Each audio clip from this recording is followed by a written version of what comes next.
are people who protest that empathetic listening takes too much time. So it may take a little more time initially, but it saves so much time downstream. The most efficient thing you can do if you are a doctor and want to prescribe a wise treatment is to make an accurate diagnosis. You can say, I am not too much of a hurry. I don't have time to make a diagnosis.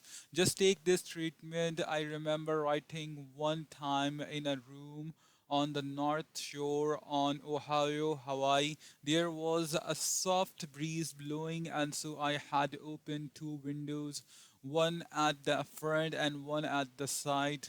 To keep the room cool, I had a number of papers laid out chapters by chapter on a large table. Suddenly, the breeze started picking up and blowing my papers about. I remember the frantic sense of loss I felt because things were no longer in order, unnumbered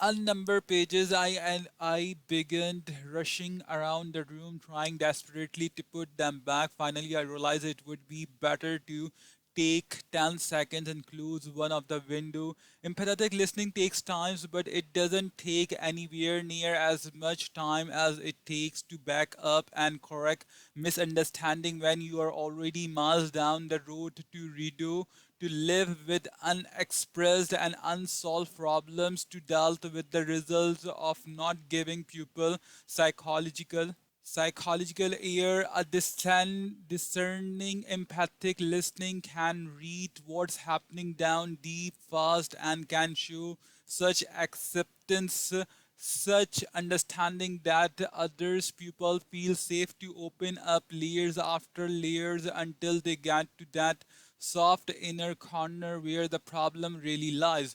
People want to understand, and whatever is that investment of time it takes to do that will bring much greater return of time as much as you work from an accurate understanding of problem and issues and from the high emotional bank account that results when a person feels deeply understood. Understanding and perceptions. As you learn to listen deeply to others people, you will discover tremendous difference in perception. You will also begin to appreciate the impact that these differences can have as people try to work together an interdependent situation. You see the young woman, I see the old lady, and both of us can be right.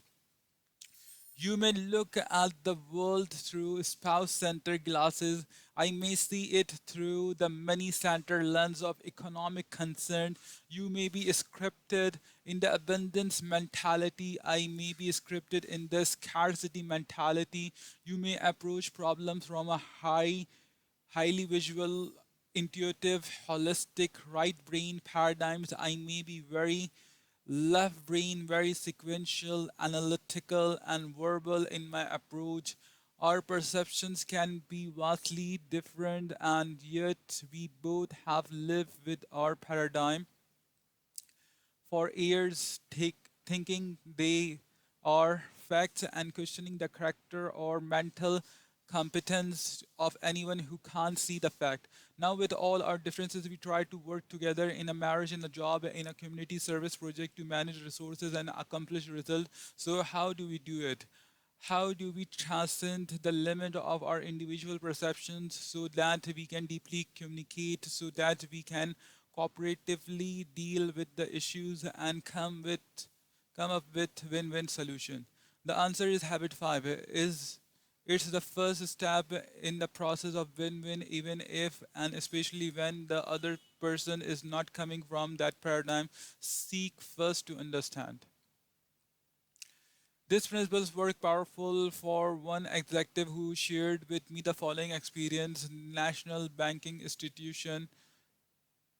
I was working with a small company that was in the process of negotiating a contract with a large national banking institution. This institution flew in their lawyers from San Francisco, their negotiator from Ohio, and president of two of their large banks to create an eight-person negotiation team. The company I work with had decided to go for win-win or no deal. They wanted to significantly increase the level of service and the cost, but they had been almost overwhelmed with the demands of this large financial institution. The president of our company sat across the negotiation tables and told them, "We would like for you to write the contract the way you want it so that we can make sure we understand your needs and your concern. We will respond to those needs and concern, then we can talk about pricing." The member of the negotiation team were overwhelmed. They were astounded that they were going to have the opportunity to write the contract. They took 3 days to come up with the idea. When they presented it, the president said, "Now let's make sure we understand what you want."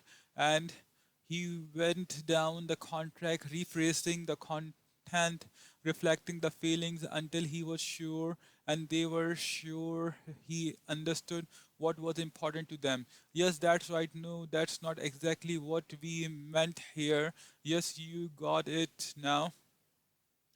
When he truly understood their perspective, he proceeded to explain some concerns from his perspective, and they listened. They were ready to listen. They weren't fighting for air. That had started out as a very formal, low trust, almost hostile atmosphere had turned into a fertile environment for synergy. At the conclusion of the discussion, the members of the negotiation team basically said, "We want to work with you. We want to do this deal. Just let us know what the price is and we'll sign." Then seek to be understood. Seek first to understand, then to be understood. Knowing how to be understood is the other half of habit 5 and is equally critical in reaching win-win solution. Earlier we defined maturity as a balance between courage and consideration. Seeking to understand requires consideration. Seeking to be understood takes courage. Win-win requires a high degree of both, so it becomes important in interdependent situation for us to be understood. The early Greeks had a magnificent philosophy which is embodied in three sequential arranged word: ethos, pathos, and logos. I suggest these three words contains the essence of seeking first to understood and making effective presentation. Ethos is your personal credibility, the faith people have in your integrity and competency. It's the trust that you inspire your emotional bank account. Pathos is the empathetic side, it's the feeling. It means that you are in alignment with the emotional trust of another person's communication. Logos is the logic, the reasoning part of the presentation. Notice the sequence: ethos, pathos, logos, your characters and your relationship, and then the logic of your presentation. This represents another major paradigm shift. Most people in making presentation go straight to the logos and the left brain logic of their ideas, then try to convince the other people to the validity of that logic without first taking ethos and pathos into consideration. I had an assistant who was very frustrated because his boss was locked into what he felt was an unproductive leadership style. "Why doesn't he do anything?" he asked me. "I've talked to him about it. He aware of it, but he does nothing." "Well, why don't you make an effective presentation?" I asked. "I did," was the reply. "How do you define effective? Why, who do they send back to school when the salesman doesn't sell the buyer?" Effective means it works. It means PPC. Did you create the change you wanted? Did you build the relationship in the process? What were the results of your presentation? I told you he didn't do anything, he wouldn't listen. Then make an effective presentation. You got to emphasize with his head. You got to get into his frame of mind. You got to make your point simply and visualize and describe the alternate. He is in favor of better than he can himself.